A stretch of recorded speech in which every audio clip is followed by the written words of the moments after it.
ప్రియమైన దేవుని బిడ్డలారా, దయచేసి మీ పరిశుద్ధ బైబిల్ గ్రంథం నుండి ఆదికాండము గ్రంథము 11వ అధ్యాయం మీ ముందుంచుకోండి.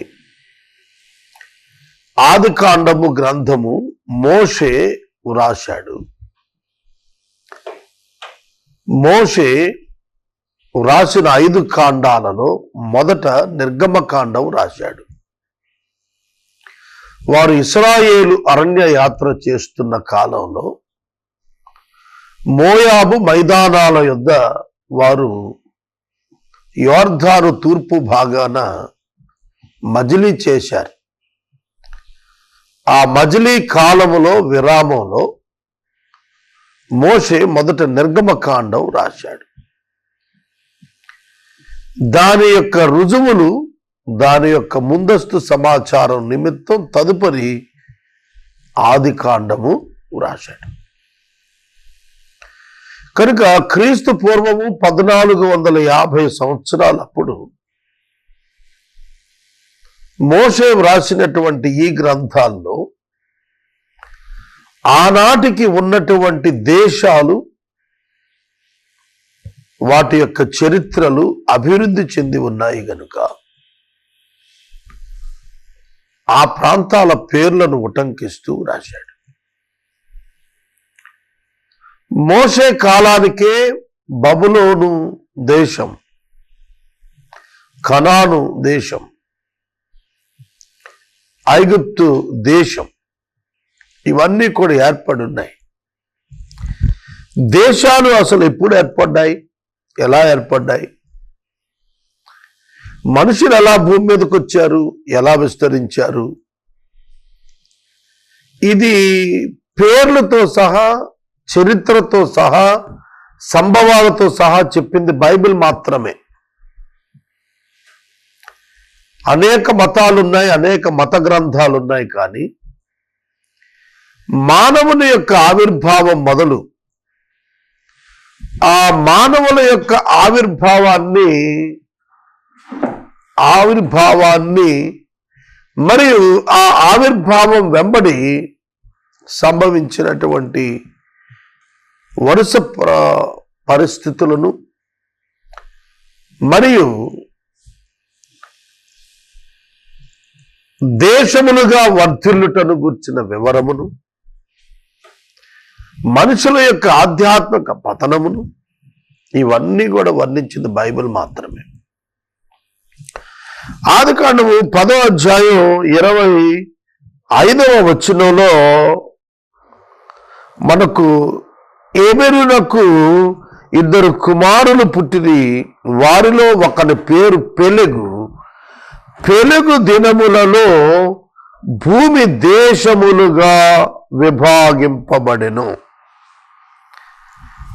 To Eber were born 2 sons. The name of the one was Peleg, for in his days the earth was divided, and his brother's name was Joktan. చూడండి, పెలెగు అనునతడు పుట్టి జీవించిన కాలంలో దేశాలు విభజించబడ్డాయి. పెలెగు కాలంలో విభజించబడిన దేశాలకు ఇప్పుడున్న దేశాలకు సంబంధం ఉండదు. ఎందుకంటే మార్పులు చేర్పులు ఎప్పటికప్పుడు ఏ కాలాల్లో ఆ కాలాల్లో తరాల్లో జరుగుతూ వచ్చాయి.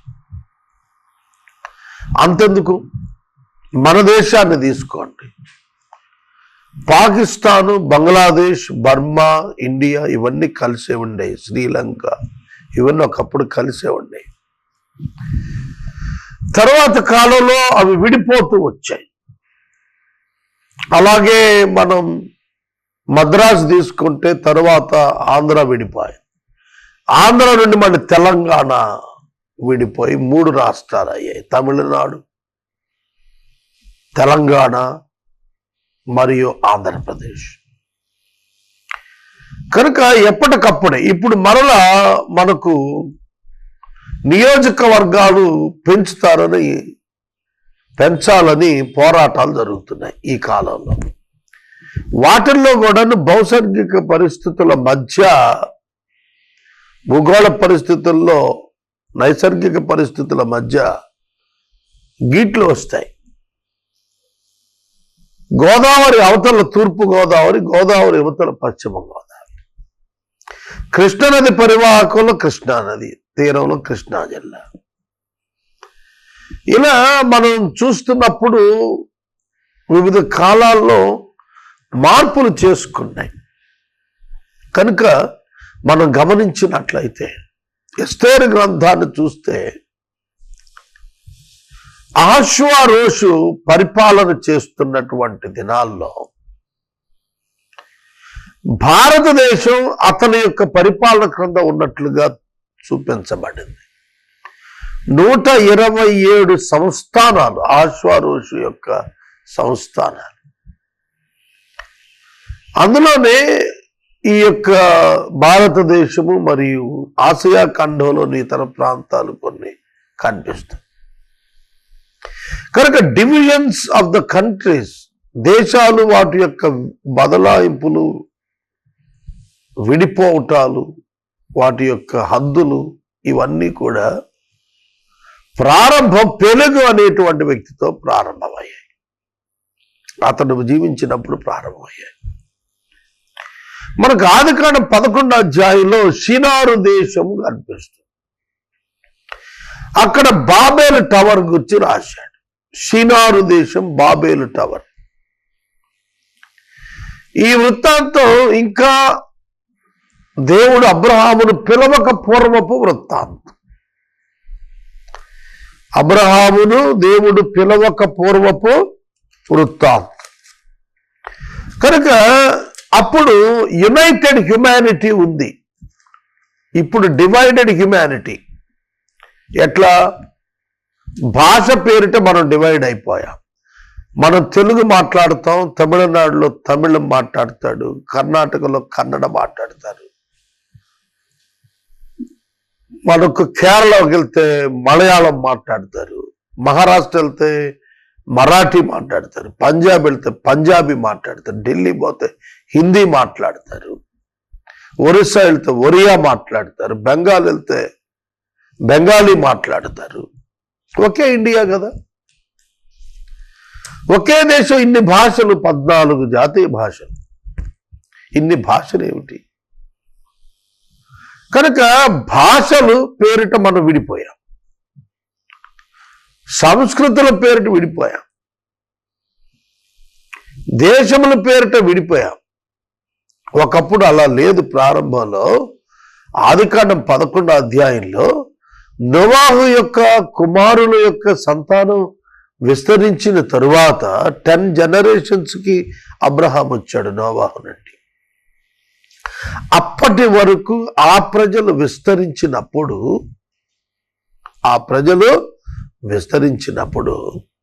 దేవుని వాక్యం చెబుతోంది, ఆ దేశం షీనారు దేశంగా లెక్కించబడింది.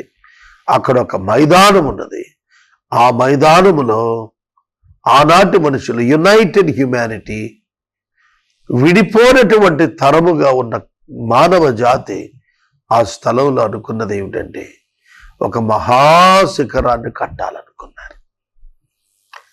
చరిత్రలో మనం దాన్ని చూస్తున్నప్పుడు బలాల్ అనే హీబ్రూ పదం నుండి బాబెల్ వచ్చింది. బలాల్ అనేటువంటి పదానికి గేట్ ఆఫ్ గాడ్, బెబెల్ అంటే గేట్ ఆఫ్ గాడ్, అంటే దేవుడు ఆ గేట్లో వచ్చి భూమి మీదకి వస్తాడు అని. దేవుడు అంటే చాలా గొప్పవాడు, ఎత్తైన వాడు, బలమైన వాడు అనే భావన మనుషులు ఏర్పరచుకున్నారు. రోమాపత్రిక 1వ అధ్యాయంలో పౌలు గారు చెప్పాడు, దేవుని గుర్తెరగక మనుషులట మానవుల, చతుష్పాద జంతువుల రూపాలకు దేవుణ్ణి తెచ్చేసుకున్నారంట. కాబట్టి దేవుడు అంటే గొప్పవాడు కానీ ఒక 90 మీటర్లు ఎత్తు, 300 నుంచి 325 అడుగుల ఎత్తున్నటువంటి ఒక ఎత్తైనటువంటి శిఖరాన్ని షినారు దేశంలో మైదానంలో కట్టి దాన్ని నిర్మాణం చేసుకుని తమకు పేరు గడించాలి అని అనుకున్నారు. క్రీస్తు పూర్వము 610 సంవత్సరాలప్పుడు బబులోను సామ్రాజ్యాన్ని నెబోపొలాసరు అను రాజు ఏలాడు. ఇతడు నెబుకద్నెజరు యొక్క తండ్రి. ఈ నెబోపొలాసరు మెరోదకు అను బబులోను దేవతకు ఈ బబులోను యొక్క టవర్, బాబెల్ టవర్ గా చెప్పబడినటువంటి దానిలో విగ్రహాన్ని నిలిపాడు. ముద్రాక్ అంటారు ఇంగ్లీష్లో, మెరోదక్ అన్నాడు తెలుగు బైబిల్లో. ఈ మెరోదకు దేవతను అక్కడ నిలిపాడు ఆ ఎత్తైన స్థలంలో. అట్లాంటిది మరొక టవర్ కూడా ఉన్నది, కానీ ఇదే బబులోను శిఖరం ఉన్నటువంటి స్థలంగా మోడర్న్ బైబిల్ పండిట్స్ దాన్ని అంచనా వేశారు. మనం కనుక చూస్తున్నట్లయితే మెసొపొటేమియాకు చెందినటువంటి జగూరత్, ఇటమినాన్ కి అనేటువంటి స్థలాల్లో ఈ యొక్క బాబెల్ టవర్ కన్స్ట్రక్ట్ అయినట్లుగా చూస్తాం. అలెగ్జాండర్ ద గ్రేట్ BC 331లో దీన్ని డిమాలిష్ చేశాడు, పడగొట్టాడు. కనుక ఈ బాబేలు యొక్క చరిత్ర మనకేం చెబుతోందంటే, ఆదికాండం 11లో సందేశం ఉంది. అది నేను ఇప్పుడు ఎక్స్ప్లెయిన్ చేస్తాను. కనుక మెసొపొటేమియా ప్రాంతానికి చెందినవాడుగా అబ్రహాము చెప్పబడ్డాడు. అతడు బబులోనుకు చెందినటువంటి వాడు. అప్పటి బబులోను నియో బాబులోనుగా, నూతన బబులోను సామ్రాజ్యంగా, బబులోను సామ్రాజ్యాధినేత నెబుకద్నెజరు కాలంలో వృద్ధిలోకి వచ్చింది. నెబుకద్నెజరు క్రీస్తు పూర్వము 586లో జెరూసలేము పైన దండెత్తి యూదులను చెరకు తీసుకుపోయాడు. అతని యొక్క చరిత్ర అంతా మనకు దానియేలు గ్రంథంలో కనిపిస్తుంది. అతడు కుమారుడైనటువంటి బెల్షజరు, అలాగే మాదీయుడైనటువంటి దర్యావేషు, ఆ తరువాత దర్యావేషు తర్వాత కోరెషు కాలంలో 70 ఏళ్ల చెర ముగించుకుని ఇజ్రాయేలీయులు, యూదా జనాంగం వెనక్కి తిరిగి వచ్చేశారు. మనకు దానియేలు గ్రంథము, నెహెమ్యా గ్రంథము, ఎజ్రా గ్రంథము, ఎస్తేరు గ్రంథం, ఇవి ఈ 4 గ్రంథాలు మనం చూస్తున్నప్పుడు ప్రత్యేకంగా చారిత్రాత్మకంగా దానియేలు భక్తుడు అతడు నెబుకద్నెజరు కాలంలో, అంటే నెబుకద్నెజరు తండ్రి కాలంలోనే, క్రీస్తు పూర్వం 610 అప్పుడు అతడు దండెత్తి నెబుకద్నెజరు వచ్చి యెరూషలేములో ఉన్న మొదటి గుంపు యవనస్తులు పట్టుకెళ్ళినప్పుడు అందులో దానియేలు ఉన్నాడు, యెహెజ్కేలు కూడా ఉన్నాడు. సో యెహెజ్కేలు అతడు కెబారు నది తీరాన నిరవంజి చెట్టుకు సితారులు తగిలించి యూదులు ఏడుస్తున్నటువంటి సందర్భంలో అతను ప్రవచనాలు ప్రారంభించాడు, బబులోనులో ప్రవచనాలు చెప్పాడు.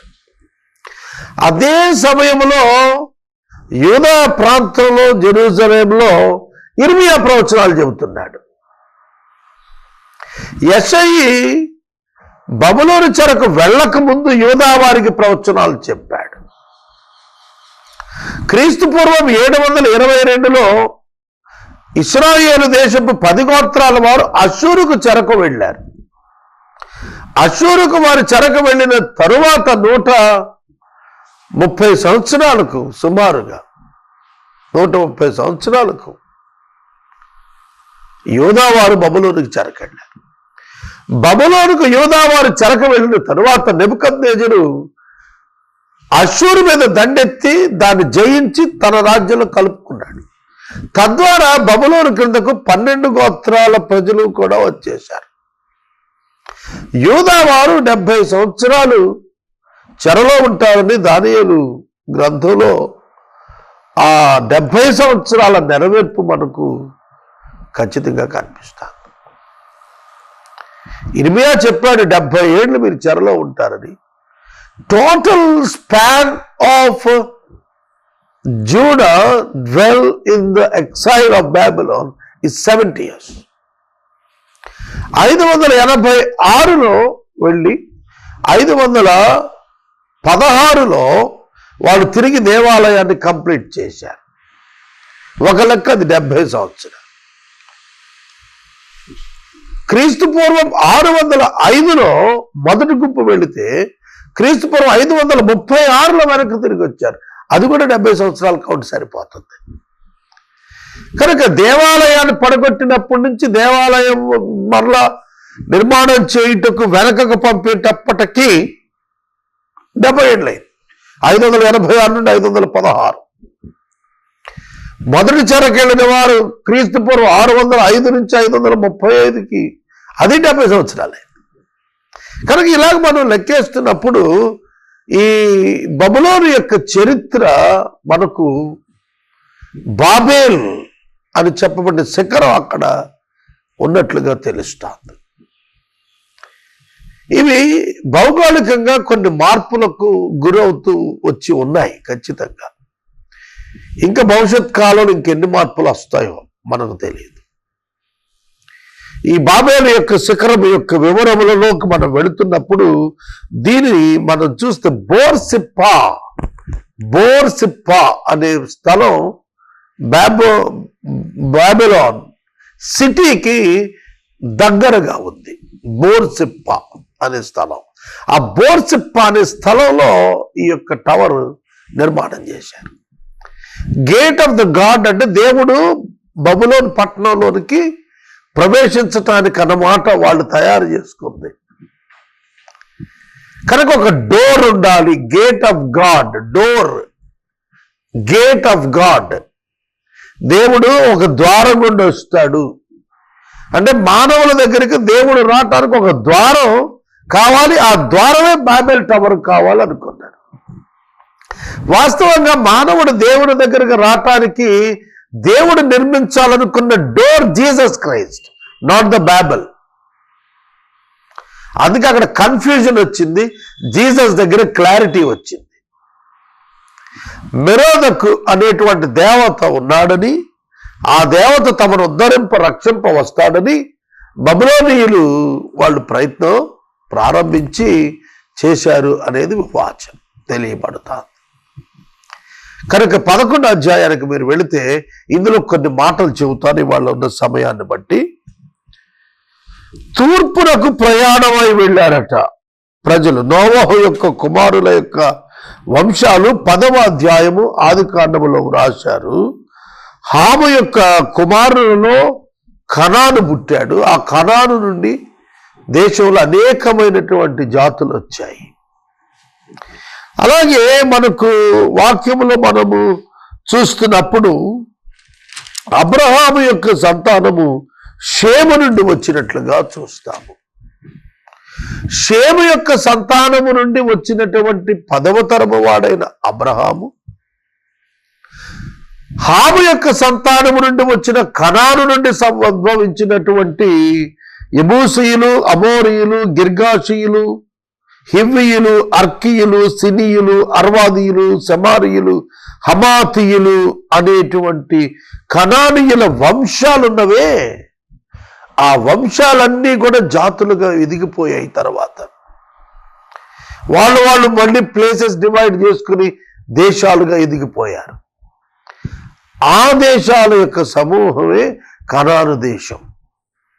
ఎందుకంటే వారి పూర్వీకుడు కనాను హాము యొక్క సంతానం నుండి పుట్టినవాడు అక్కడ వచ్చి నివసించి ఆ స్థలాలన్నింటినీ కూడా జనంతో నింపాడు.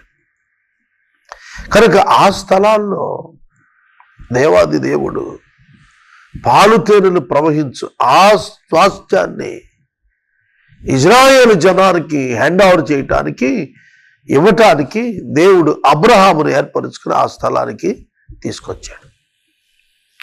కనుక అబ్రహాము కాలానికి వచ్చేటప్పటికే కనాను దేశము, ఐగుప్తు దేశము, ఇలా దేశాలు ఉన్నాయి.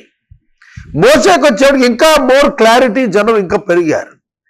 అబ్రహాము కాలం నాటి నుండి లెక్కేస్తే మోసే కాలానికి వచ్చేటప్పటికి మనకు సుమారుగా 350 to 400 years. ఎందుకంటే మోసే ఇశ్రాయేలీయులను వెలుపటికి తీసుకుని వచ్చి 40 సంవత్సరాలు నడిపించాడు అరణ్య మార్గంలో. కానీ 450 years లెక్కేసి, ఈ 450 yearsలో 6 లక్షల కాల్మలో 20 లక్షల జనాంగంగా ఒక్క యాకోబు యొక్క సంతానమే లెక్కించబడ్డారు. ఈ జస్ట్ ఇమాజిన్. అబ్రహామునకు హాగరు ద్వారా ఇష్మాయేలు పుట్టాడు. ఇశ్రాయేలు జనాంగం డెవలప్ అయ్యేటప్పటికి జాగ్రత్తగా వినాలి. ఇశ్రాయేలు యొక్క కుమారులు అభివృద్ధి చెందేటప్పటికి ఇష్మాయేలీయులు కూడా ఒక పక్కన సంఖ్యాపరంగా అభివృద్ధి చెందారు. ఎలాగో చెబుతాను. యాకోబు కుమారుడైన యోసేపును అన్నలు ఇష్మాయేలీయులకు అమ్మారు. ఇష్మాయేలీయులు ఐగుప్తుకు వెళుతున్నారు. ఇష్మాయేలీయులు గుగ్గిలాన్ని తీసుకుని అమ్ముకోవటానికి ఐగుప్తుకు వెళుతున్నారు. ఆ మార్గంలోనే కదా యోసేపును అన్నల వారికి అమ్మేశారు.